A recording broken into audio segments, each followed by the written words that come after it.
Jaya Radha Madhava Kunja Bihari Jaya Radha Madhava Kunja Bihari Jaya Radha Madhava Kunja Bihari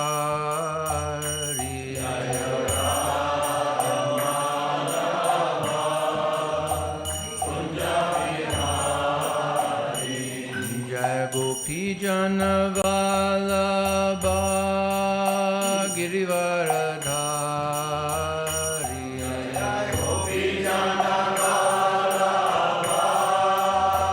Girivaradhari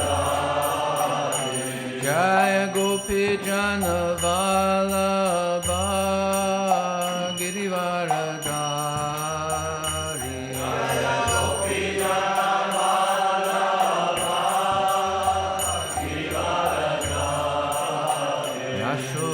Yashodanandana Brajajana Ranjana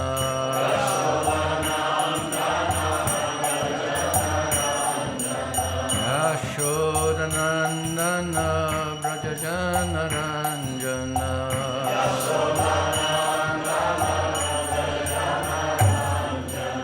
Yamuna Tira Vanachari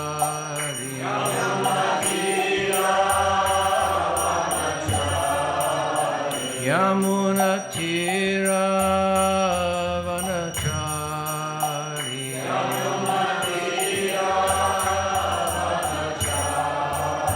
Jaya Radha Madhava Kunja Bihari Jaya Radha Madhava Kunja Bihari Jaya Radha Madhava Kunja Bihari Jaya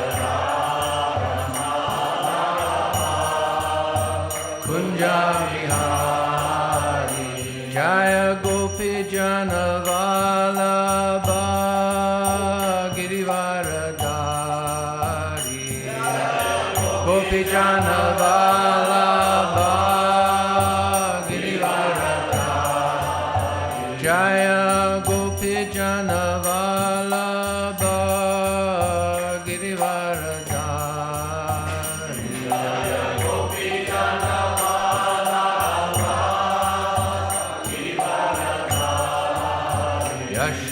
Yashodanandana Brajajana Ranjana Yashodanandana Brajajana Ranjana Yashodanandana Brajajana Ranjana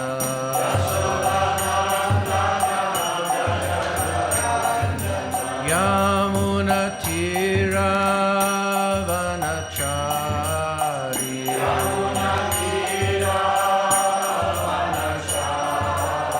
Yamuna Tira Vanachari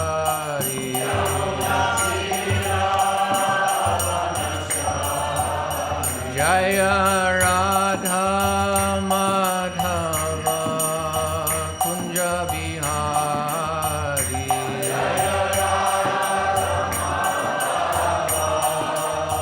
Kunja Bihari Jaya Radha Madhava Kunja Bihari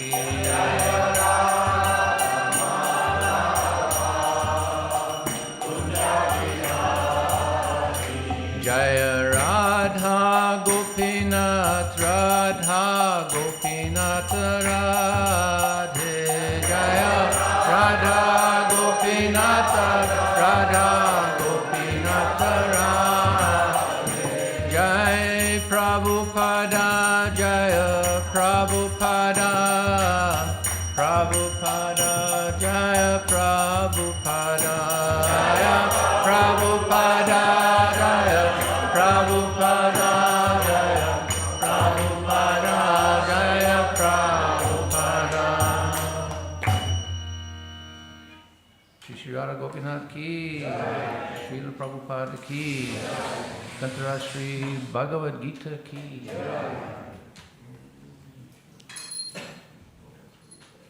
Om Namo Bhagavate Vasudevaya.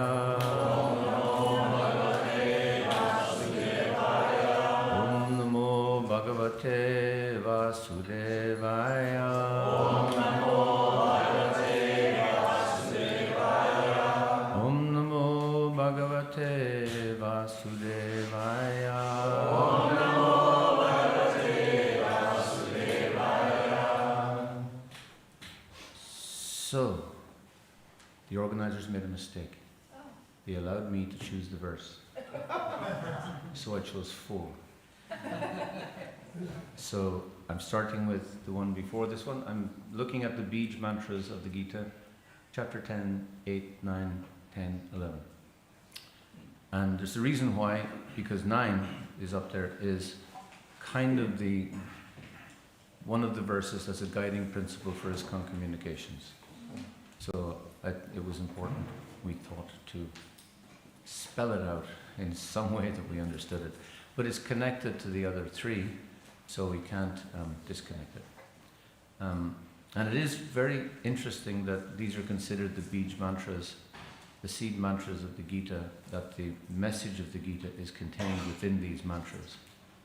And I think we can explore that a little bit as well, because I think that's, as we discussed on the first day of our conference here, that communications, it's a sangha of preachers. It's not an extracurricular thing that devotees do on the side or some strange thing that manifests out of nowhere. This is just a sangha of preachers preaching in everything that we do, but it includes government, people of other faiths, scholars, media, etc. So the principles are the same for anyone and everyone. I'll just do it like that. Thank you. So what I won't chant it in the same way, because we're going to chant 4. So a lot of you know these verses. So those of you who know the verses, just follow along. So we're going to do 10, 8. All together now.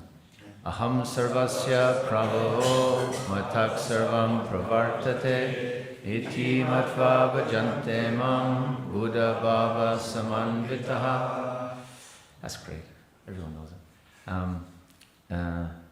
And any one of you could give these classes. And I'm not a scholar.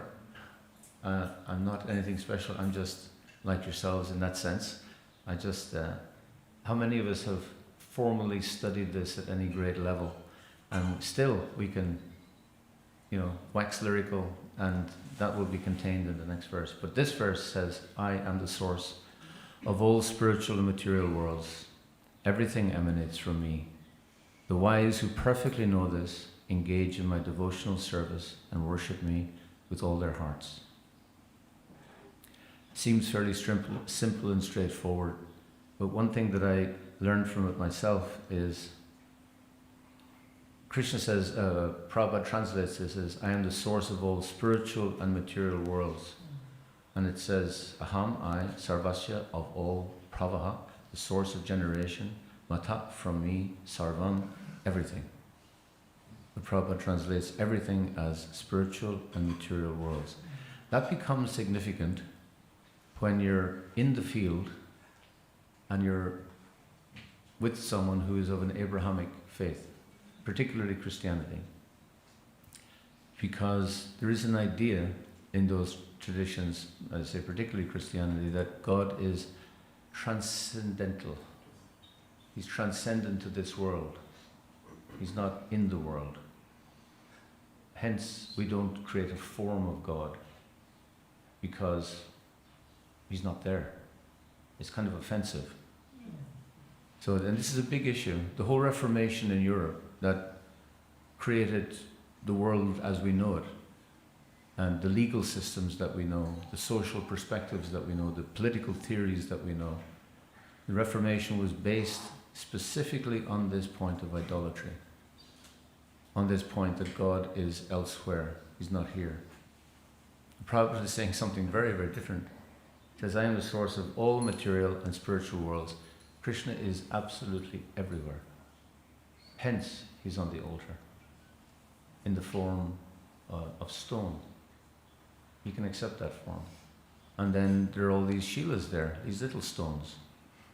Now, a professor called Taylor in Oxford in the 1840s, he invented the field of sociology of religion to be specific. And he categorized religion according to how people saw the world at that time. And how they saw the world was, if people are idolatrous, then they're pagan and they're lesser. So they encounter India. Before they encounter India, he had categorized when people worship trees and stones and hills, and that's the most primitive. And then it becomes less primitive and less primitive and less primitive. And he made a hierarchy, but the most primitive was that stuff. That's obviously primitive. And coming from a Western background, let's just receive wisdom. That stuff looks primitive. When you're worshipping a Govardhan Shila, you're worshipping a stone. Try and explain that to someone who is schooled to think that that's primitive. That's a ridiculous thing to do. Whereas we're seeing Krishna there. Why? Well, because Ham Sarvasya Prabhu Mataksaram Sarvart. You know, we see it there because Krishna says he is there. He's there to be seen. Krishna's in Govardhan Hill. Krishna's in the Himalayas. Krishna's in the forests of Vrindavan. He's in the Yamuna River. He's in the Ganga. He's everywhere. The oceans, everything is personal. That's why we take care of the environment, because it's all Krishna's. It's all his garden. It's all they're his waterways. But only because this line allows us to do this. So this line allows us to preach honestly about just that point about the environment. This is a very profound environmental theory. Young people are looking for ways to understand the environment more holistically. When we depersonalize the environment, Govardhan is just a hill. You can do anything you like to it. You can take all the stones you like. You can cultivate it any way you like. When the Yamuna is just a river, you can pollute it as you will. When the Yamuna is a person, you have to respect her in a completely different way. So everything is personalized because Krishna is everywhere. When Prabhupada talks about Mayavad and personalist philosophy, we think, okay, that's an interesting medieval discussion. It's got nothing to do with the world we live in. But actually it does, because this helps us understand that Krishna is everywhere. Which means he's also in the Christian's heart, the very Christian who is denying this fact. And we have to respect that. So another way of looking at this, another challenge to us as to how we see Krishna everywhere, in all spiritual and material worlds. Everything, Krishna says, emanates from me. And the wise who perfectly know this, they engage with me with all their hearts. They, essentially he's saying, they fall in love with me. Because bhakti is always translated as devotional service, which means love.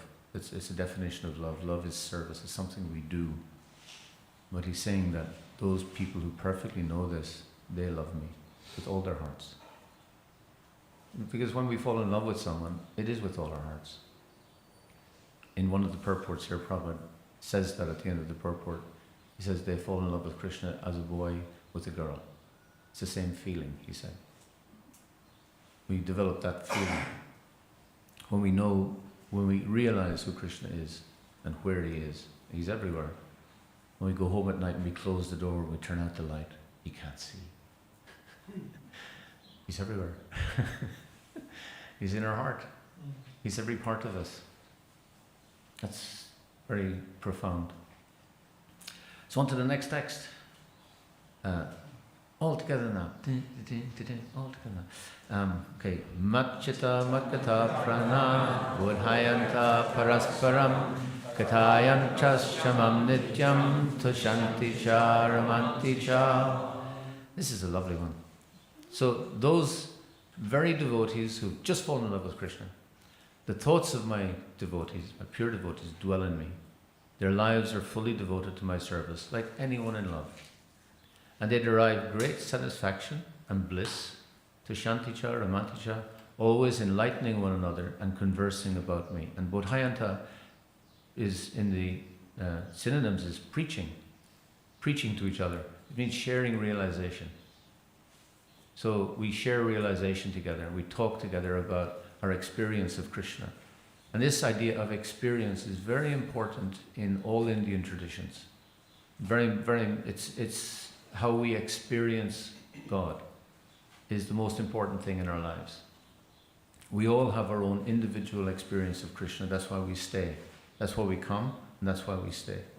Because of an experience, not a belief. Belief is not at all relevant in our vocabulary, because I might believe there's an elephant behind me, but it doesn't mean there is. Knowledge is important, and experience is important. And these two things working together, this is what creates our ability to have a spiritual life. But knowledge by itself isn't enough. We have to have an experience, the vigyan, the realization. And then we share that realization. When we have that experience, we want to share it. Something happened, and who do you share it with? Well, you can only share it with other people who might have had that realization, because otherwise you sound crazy. So experience is very important to us, and we have to reflect as an exercise. What have our experiences been? What was the happiest time in my life? We have to reflect on that. What was the happiest moment with Krishna? And if we can write down one and then two, and then there could be a flow of moments. And that helps us understand who we are and what we love and where our heart is leaning. So we have so much to share with each other. And this was important for us in communications, because we'd meet every year and we'd discuss our work, going into society, meeting all these different groups in society and getting a lot of feedback. I mean, you don't just go in and preach to people. People preach right back. Anyone who's on book distribution understands that. Everyone I met on book distribution preached to me. I understood I wasn't the preacher. I wasn't the only preacher on the street. People going by say, get a job. Why don't you become a Christian? It's just, everyone had an opinion about what I was doing there and what else I should be doing. So I'm there to preach to them, and all of a sudden you realize it's a dialogue. It's a conversation. I need to have a conversation. So we needed to converse with each other in a sangha, in a mood, a spiritual atmosphere. And we needed to close the door, leave our dandas, our temple presidencies, our egos outside, and talk to each other as devotees struggling to preach. And what are the difficulties? What are the challenges? What's really working? And the things that were working were always humility. It always came down to that. I'll give one example of ISKCON Hungary, very successful yatra, but it didn't start off successfully. It started off when Eastern Europe opened up its doors. The devotees were there, so they manifest themselves. I remember 1989 hearing a BBC broadcast when Czechoslovakia opened up the doors. Everyone flooded into Wenceslas Square, hundreds of thousands of people, and it was just, this is the end of communism, we are free, this was the mood. And the BBC reporter was there, and he was getting excited. And he's saying, this wonderful atmosphere here, and then all of a sudden he said, and around the corner, it's the Hare Krishnas. He said, this is a sure sign of freedom. And it was, the devotees flooded out. And they flooded out in Hungary, but they weren't received very well. And things were shutting down. So we held the first civil case against the government in Hungarian history. It had never happened before. We challenged the government. And we had a conference and did all kinds of stuff. But then we had Shivaram Swami introduced us to some devotees, and we picked out two young devotees, Krishna Leela and Yudhishthira, her husband. They were both 20 years old. And they looked like they were 16. And so we trained them up, sent them out to meet bishops and government ministers and all kinds of stuff. And then they came back and rang me up and said, everyone just tells us to get lost. We're just children. No one is taking us seriously. So we thought, so I said, so what do you think you should do? I said, well, what can we do? We're only children. I said, well, act like children then. What do children do with adults? I don't know. And I said, well, you act like children and you be respectful to the adults. Be respectful to them. Ask their advice. Ask their help.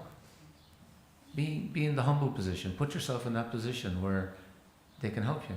And then they went around and did that to the same people. And they were practically adopted. Everyone just adopted them and just, of course we'll help you. Because it was just these two faces. You know, like you get on you're collecting for charity. Well, the thing is a little person's face who looks distressed. And it doesn't matter what you're collecting for, that's what's going to sell it. It's just that emotional thing. And they went around and did it. And just by being themselves and essentially just being humble and asking for help, they got help. And we were able to discuss this openly. What's the problem? What's the solution? And it's not that we come in and we have one way of preaching. There is no one way of preaching. There's no rule. Every single situation is individual. And we need to be able to share realization with someone, like we do with anyone.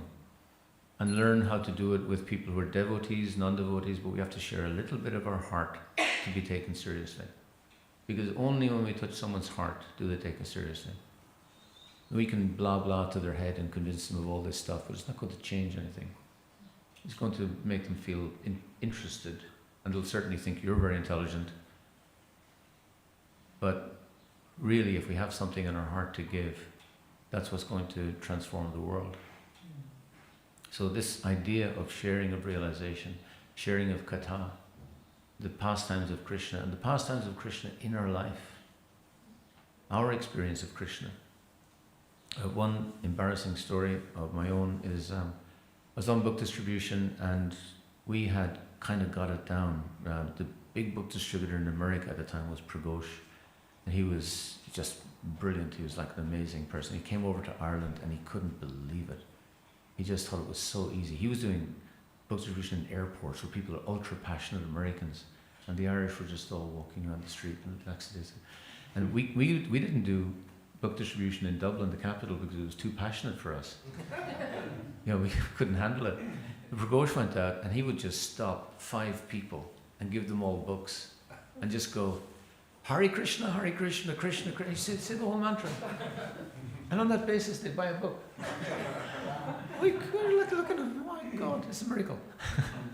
So he trained us up and we got into this, and I was very good at it, and I was left in charge of the party in Dublin.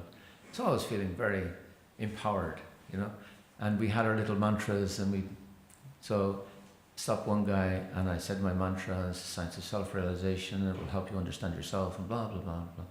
And he said, yes, but what do you think about this? And I thought, oh, what an idiot. I just told him what I thought about it. You know? So I did my mantra again, and he looked at me and he said, no, I'm interested in what you think about this. And again, I couldn't understand what he was talking about.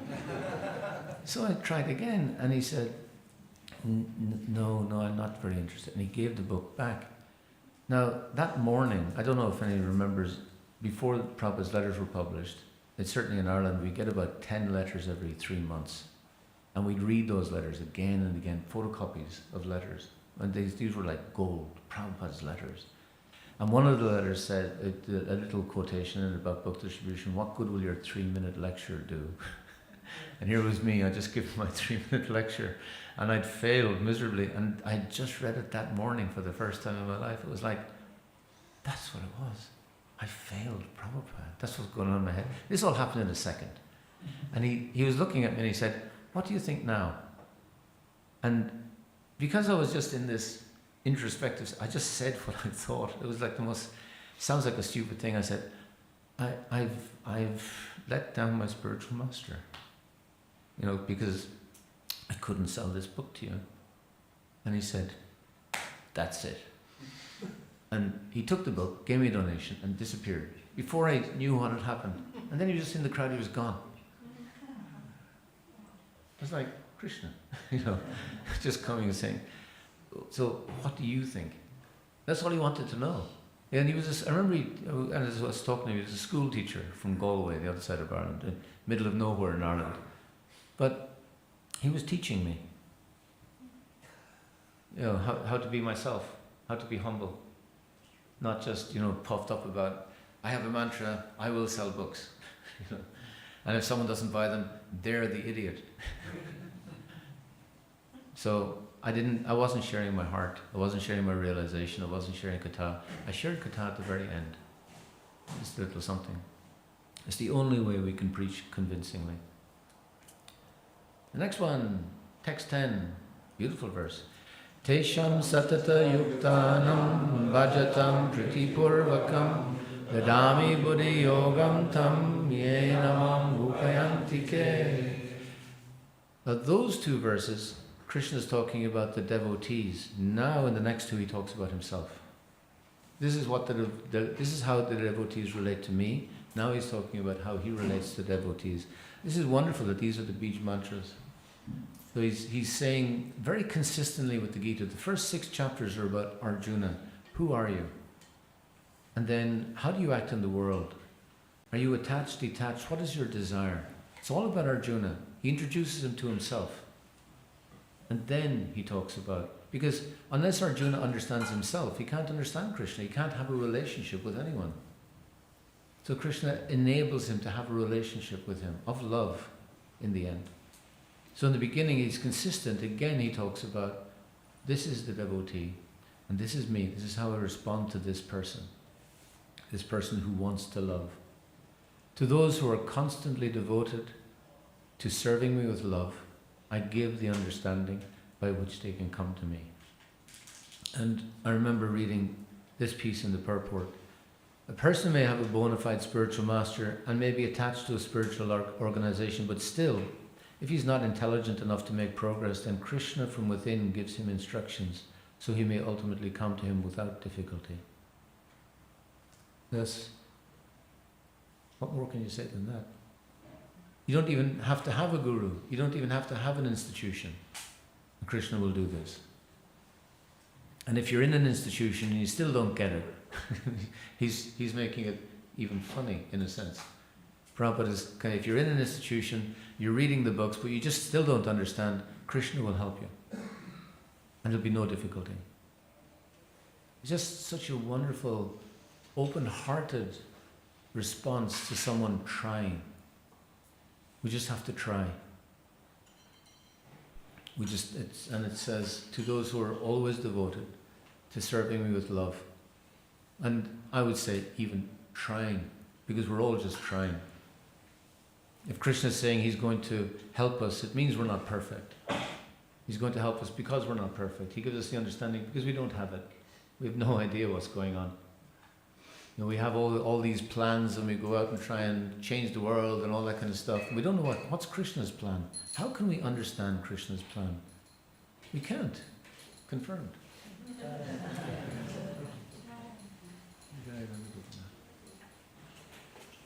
We can't understand Krishna's plan because Krishna is just more intelligent. He just makes bigger plans. He makes plans considering past, future, and present. And we can't deal with any of those things. We can't deal with the present. We're living in the past or we're living in the future. We don't know where we are. Krishna knows exactly where he is in the scope of eternity. We can't grasp that at all. We have no idea what Krishna is thinking. But Krishna gives us an understanding by which we can come to him. We only have to come to him in the way that we can relate to him, and that's perfect. We only have to understand him in the way that it is necessary for us to understand him, and that's perfect. We don't have to be Vishaka or Radharani, positions occupied. We just have to be their servants, and that's perfect.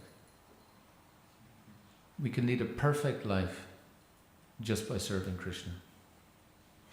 And just by making that consistent, because devotion means consistent. It's not something we do on Tuesday evenings or Wednesday mornings or Sunday afternoons. It's just something that's just going on in our life all the time. It's just in the background. And any of you will know that. So any of you watch a film and you're looking at a film and everything you're translating into devotion service in the back of your mind, whatever's going on in the film, and at the end of the film you kind of go, yeah, okay, the boy got the girl, oh, okay, yeah, know the story, not going to last. It's just something about it is going to be, there's going to be a philosophical gloss given on it at some stage. It's always going on in our head. We think differently. You know, once you understand the idea that we're eternal, we're not material, then you think differently about everything. And yes, we have one foot in the material world and maybe only a big toe in the spiritual world, but that's enough. That's enough to change absolutely how we feel about the world, because we've had an experience and we can't deny our own experience. And people can come up and say, this is possible, Darwinian evolution says this, biology says this, chemistry says this, and all that kind of stuff. And I actually, frankly, as they say in the film, frankly, my dear, I couldn't give a damn. Because I have a relationship with Krishna. And it's my relationship, and it's real. And when I see my deities, I smile. I can't stop smiling. They just look gorgeous. I take pictures of them every day. No one sees them. I don't even know why I take those pictures. You just feel like it. They look so beautiful. Flicking. You know, when you come in front of Radha Gopinath, everyone's got their favourite deity. But, I mean, my experience here, I've been coming here for decades. But this is such a spiritual place with Radha Gopinath. There's such spirituality here, in this room. And every time I come, it's just like, oh, I'm here again. It's like you're home.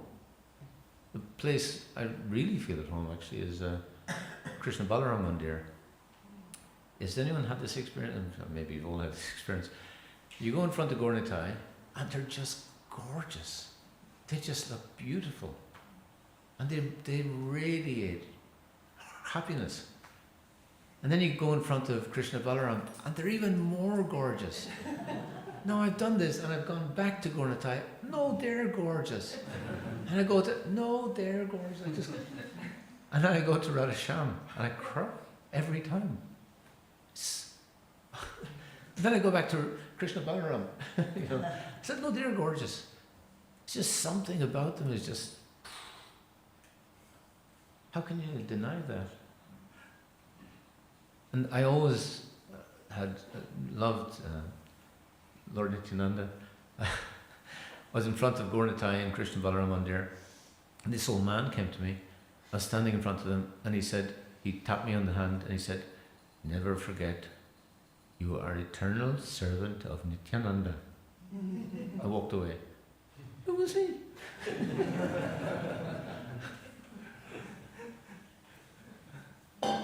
That's an experience. We all have our experiences, and we have to hold them to our heart. We could just let it go and say, oh, that was a coincidence, or he's Pagal Baba, he's a mad guy. You know, there's so many ways we can explain the experience, or we can just accept it from Krishna. How does Krishna communicate with us? I suggest he's communicating with us all the time. We're just not listening. We're not hearing him. We have to choose to accept that this is how Krishna is. He's everywhere. He's doing this all the time. Then the final verse. Tesham evanukam partam aham agyana jam tamaha nasyami atma bhavasto jnana dipena vatsvasa. To show them special mercy, I, dwelling in their hearts, destroy with the shining lamp of knowledge the darkness born of ignorance. And Rukmini Prabhu reminded us of Evanukampartam, meaning tremble with. Krishna will tremble with us. To show them special mercy is translated, it's usually translated by nearly all the acharyas as that, but it does mean to tremble with. And it's just so Nice, Krishna will tremble with us. We tremble when we're afraid, and we tremble when we're ecstatic. And Krishna's with us all the time. And he will destroy with the shining lamp of knowledge the darkness born of ignorance. And what's the biggest, darkest, ignorant thing about us?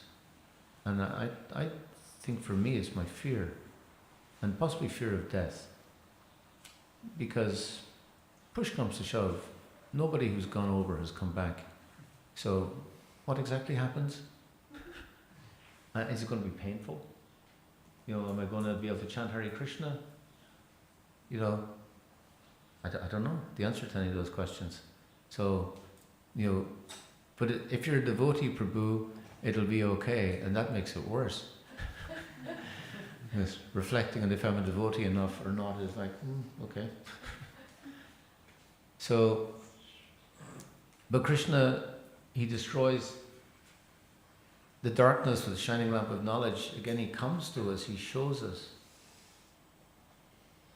He turns on a light in our life.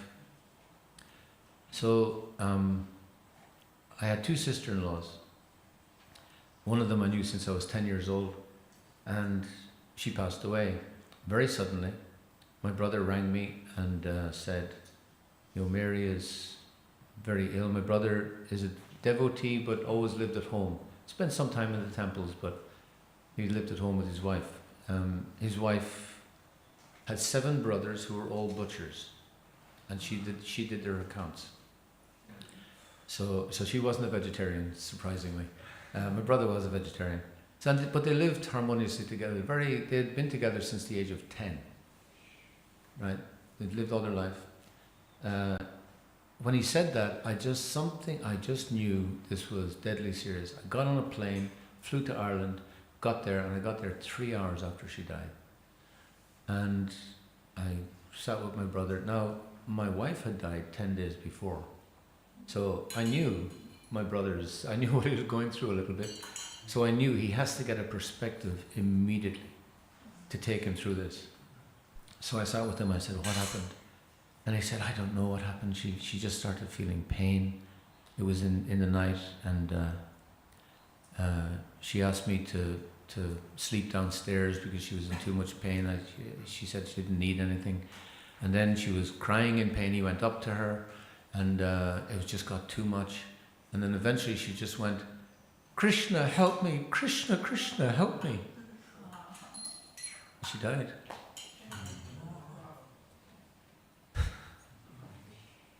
And wow.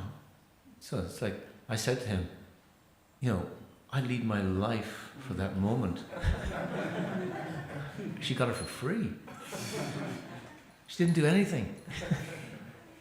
She loved her husband, who was a devotee, always talking about Krishna, boring her to tears.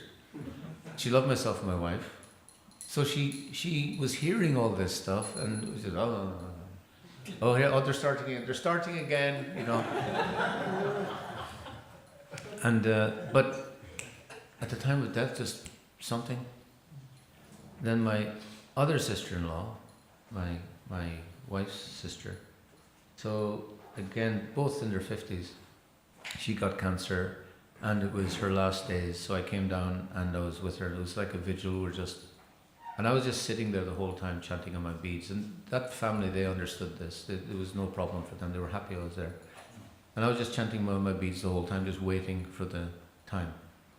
And everyone was kind of talking across her. She was kind of drugged up in a hospice. Everyone was talking across her about nothing. And there was a radio on playing classical music, and it was just, Hare Krishna, how will I help here? So, just by their chanting, maybe that's a help. So then, at one point, her husband had to leave. He'd been there for like 24 hours. He had to leave to do something in the house. And he went and he held her hand and kissed her. There was no communication from her, but a little tear came from her eye when he was leaving. So I realized she's hearing everything. So he left, and then the rest of the family were there talking about nothing, and then I noticed a change in her breathing. So I said to the rest of the family, I think it's time for tea. You go home. I'll stay here. It'll be okay. You go home. So they all left, and I just went and held her hand and started to chant a little melody, just to be with her. And then her breathing changed again, and then I realized, I texted her husband, come now. So he came, and he came in, and she was waiting for him to come. There's no doubt about it, because he came in, and he held her hand, and of course he was full of emotion. It was like, oh, Jackie, oh, Jackie. And I was just chanting. He didn't know what to do. He just held her hand, and he held her, and I was holding her hand, just chanting. And he said, listen to the chanting. Listen to Shaunaka chanting. He was an atheist. He had no idea. He was the only one in the family who never chanted. We used to sit around and chant. We'd come up with tunes, like Christmas carols, and we'd chant Hare Krsna to them. And, he was the only one who didn't like chanting. He liked me, and he liked my wife. And he said this. And the whole focus came on chanting, and a little tear came from her eye, and she died. I'm thinking, she showed no interest in Krishna consciousness at all, apart from chanting Christmas carols to the Hare Krishna mantra and being fed lots of prasadam. And these are two sister-in-laws who had nothing to do with anything. And look how Krishna took care of them, because they had some attachment to devotees. And what exactly am I worried about? Where is my fear coming from? Do I not trust Krishna? Do I believe Krishna at all? Has he not made this shining lamp of knowledge? Talk about shining it right in my face. How big a message could I get? I'm forcing him to serve me. But he's saying that he will do this. He will do this for us. If we love him, we're allowing him to love us. We're allowing him to reciprocate like this. That's what these verses are saying. First, understand who I am. You will fall in love with me. And then you'll just go around talking about me all the time. And it'll be in your heart. It'll be obvious to anyone. And I'll take care of you. Don't worry about anything. Don't worry about your understanding. I'll give you the knowledge. I'll take care of everything. And he repeats this at the end of the Gita. When he says, give up all dharma, I'll take care of you. We translate papebhyo rightly as sinful. He'll save us from sin. But the word also means suffering. Distress. He'll save us from distress, suffering. At the time of distress, he'll save us. And so anyway, just sharing these things with you today, that this is the essence of our communications preaching. But our relationship with Krishna. Krishna Hai. Srila Prabhupada ki. Radha Gopinath ki. So now, let's do some Bodhayanta Katayantas. Nitai. Thank you. Thank you for sharing all this. Particularly, sometimes, I have difficulty to understand the blessings given in the scriptures after a devotee, 10 generations before, 10 generations after, are liberated, from this world. Difficult to understand that. But the way you have put it, actually a devotee is a blessing for all people around.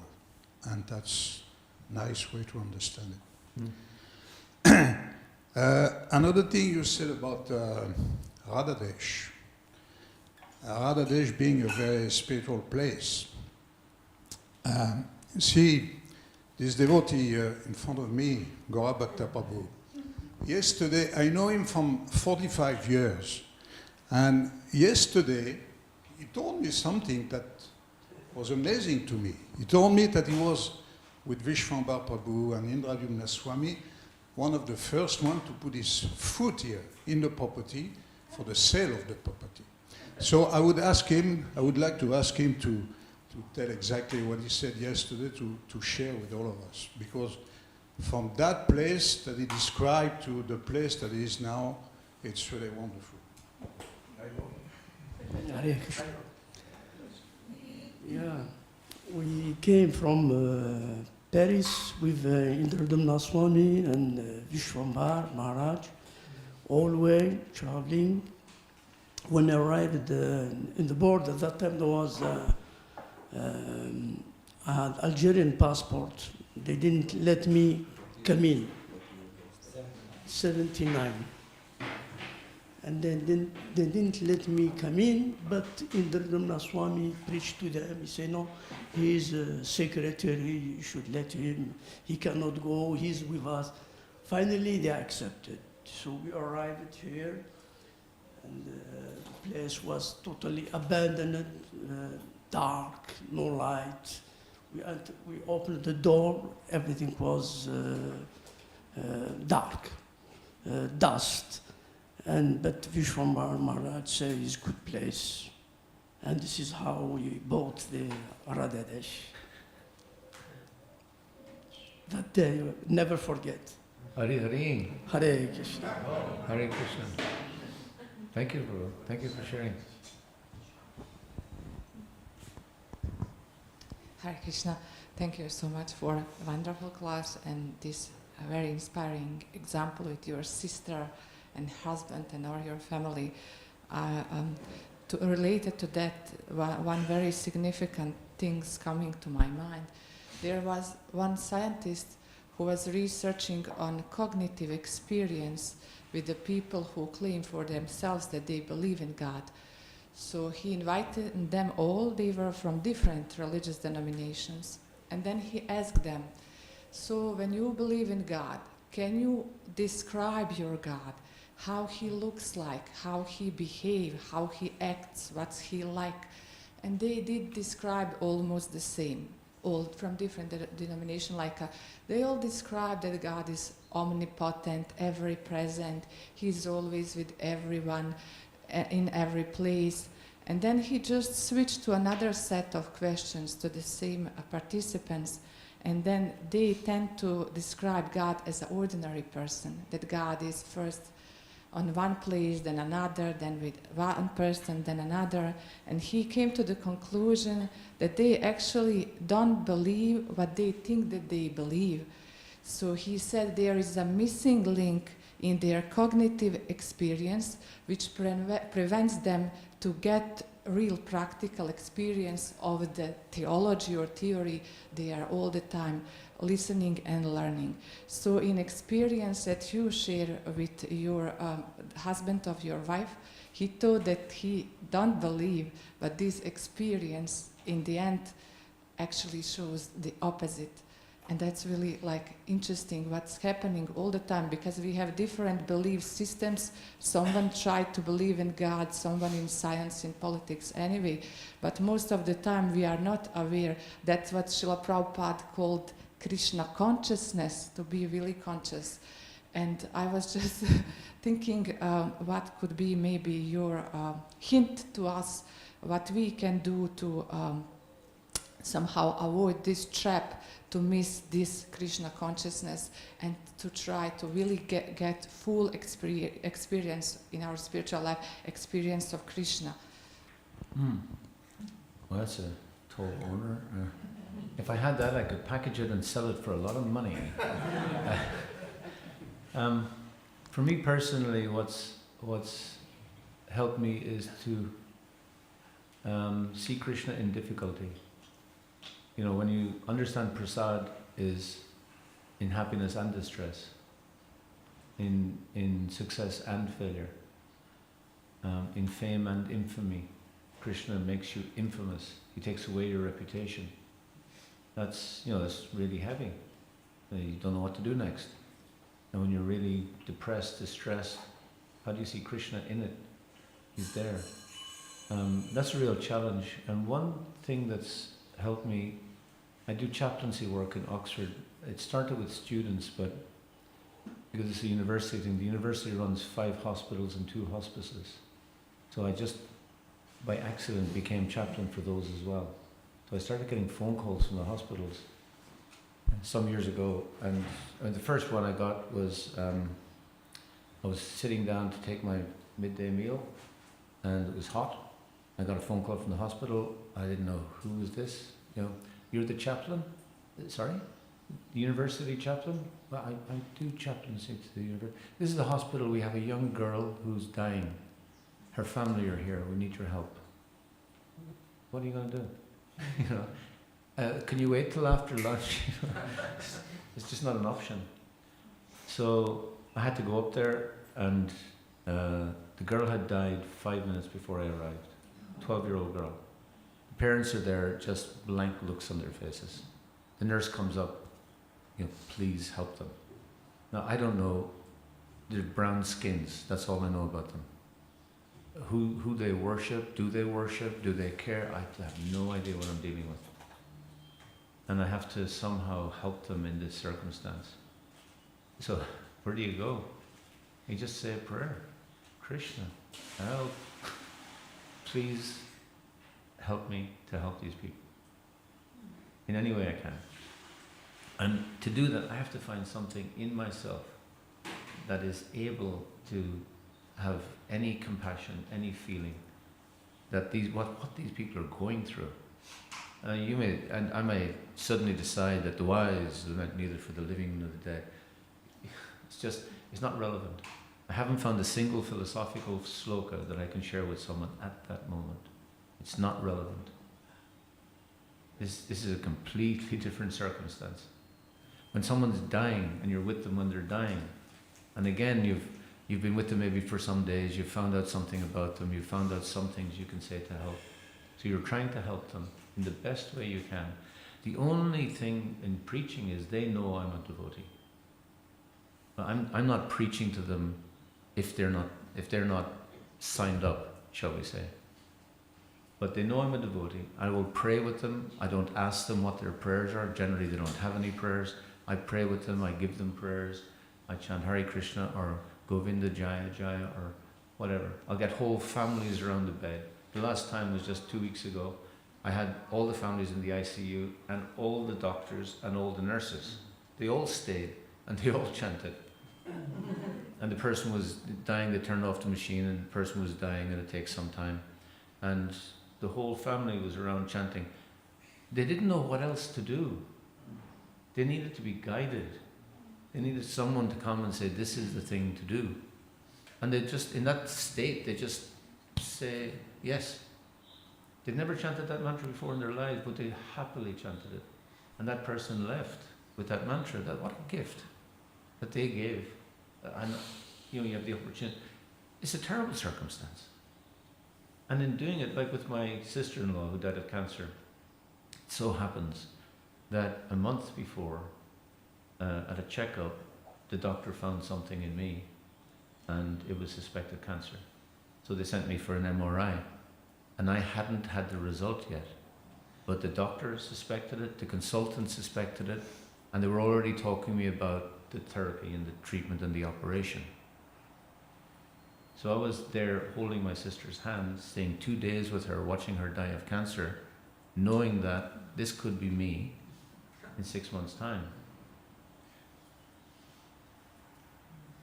And we have to face our own fear and forget it and put it behind, because this is her time. I'm here to serve her. When I'm with someone who's dying, it's often a family situation. And when you can have a conversation with them about what's happening, and you can tell them what's happening, because sometimes the medical staff don't want to say it. They need someone to say it. So, and they can't say it because clinically they're still on machines. So they won't say it. But if you say that your time is very close now, and they accept it, and you say, if you can accept it, your family can accept it. Because what happens is, everyone knows they're dying, the person knows, but doesn't want to talk about it, doesn't want to upset the family. The family doesn't want to talk about it in case they upset the person, so no one talks about it. That's the worst option. So you help this person, if they can accept it and talk about it to the family, then I said, this is a service you can perform to your family. You're giving them something to do, some seva. They're dying, but you're giving them service to do. Sounds strange, but it's important. And it's a principle of our existence, seva. We all need it, even at that time. And that's actually how, personally, I think we have the opportunity. It's devotional service, service with love. Why am I there? I'm there to serve them with whatever little love I have in my heart. I don't know. When I go into every situation, I don't know what's going to happen. The person could be very fearful, could have no idea of God. They're the worst cases. They have nowhere to go. You can't. It's difficult to guide them anywhere. You know, think about your happy place. The happy place dissolves very quickly in the face of death. But still, how can you help them? How can you help their family afterwards? And then when they leave the hospital, is that the end? Well, why is that the end? The family, the last person who died just a couple of weeks ago, he died of pancreatitis. My father died of a similar thing. He had 2 teenage children. They were my age when my father died, so I could help them. The wife, I lost my partner, I could help her. There's so many ways I could help. How do you turn around and walk away and say, I'm busy, I have a meeting? No, we find the compassion in our heart. And we do it, we're doing it as seva to Krishna. And so in that case, they asked me to do the funeral because they didn't know where to go. I don't like doing rituals. So anyway, I did it just because of the circumstance. I went to the funeral, it was a big funeral. I did the funeral and everyone came up afterwards and all kinds of people. A person from Ireland came up, married into the family. He said, that was a wonderful funeral, that was beautiful. Everyone appreciated it because I was just talking simple things from the heart. Then that's all that works. That's all that touches people at that time. That's the only interesting thing. You chant the Bhagavad Gita shlokas, but you explain them in a way that's about relationship. And people understand, everyone understands it. And that tense time, Shaunaka Pandit says there's 3 times when we get actually philosophical. In a pravachan, in this kind of assembly. At the time when we're very, very sick, and at the crematorium ghat. So at a funeral, people are actually thinking, because it's to the heart. So speak to the heart. The heart is open. Give them something. We can do that. Well, it can be ritual. That's great, but it just doesn't touch the heart. We can really help people, and that is how I think we can transcend ourselves and our issues and our squabbles and all that kind of stuff. And once we start to think about ourselves, then everything gets complicated. Yesterday we were talking about the position of women in ISKCON and all that kind of stuff. Well, what a useless conversation, huh? I just don't understand it, I mean, I joined a movement that said you're not the body, and women are not women, men are not men, you're not a Hindu, and you're not Irish, and all that kind of stuff. And then all of a sudden, you're Irish again, and you're a woman again, and that's just too complicated for me. And it lacks in basic human compassion.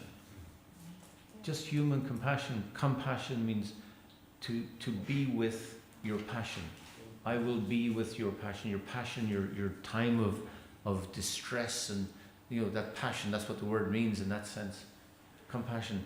What does that remind you of? Vivanukampartam. And Krishna will tremble with us. We don't cause people distress. We relieve their distress, because that's what Krishna does. He doesn't cause our distress. We cause our distress. We came to this world. We made the choices. We acted like idiots. As Prabhupada said, we don't come here to be ladies and gentlemen. We made those choices. We go to Krishna for love and compassion and tolerance and humility because there's nowhere else to go. And when we get a little bit, we give it away immediately. And Krishna fills us up again, more. So, okay, is there time for a few more questions? Okay. Thank you so much.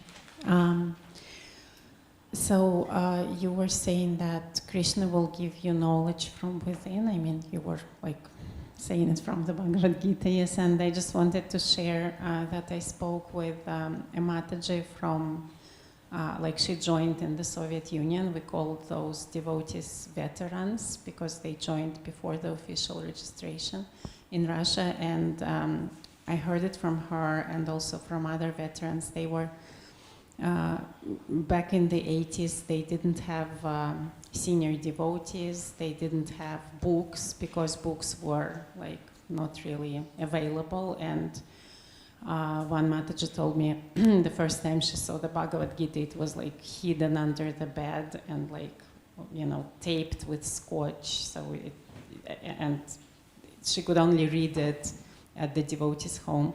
So, and these devotees, they were telling me that Krishna was like telling them from within what to do, because that was their only source of, they were really fresh devotees, you know, Yeah. didn't know much. So I just wanted to share the story. And I also wanted to ask devotees' blessings for my father. He is 80 and he has been an atheist his whole life and a communist.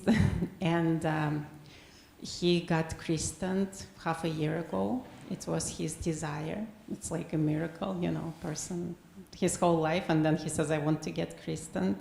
And now I just want your blessings so that he has enough time to, I don't know, realize Krishna, realize God. I don't know how to put it into words, like what I want for him, but I just want him to advance on his spiritual path. Well, if you write down his name and give it to the pujari, and ask the pujari to put it in front of Giriraj, Okay. he'll end up in Vrindavan somehow.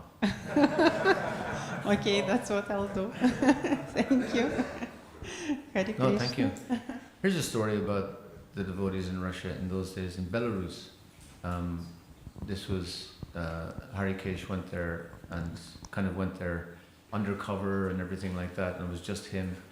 And these devotees, as you say, they didn't know very much and they were getting their inspiration from Krishna.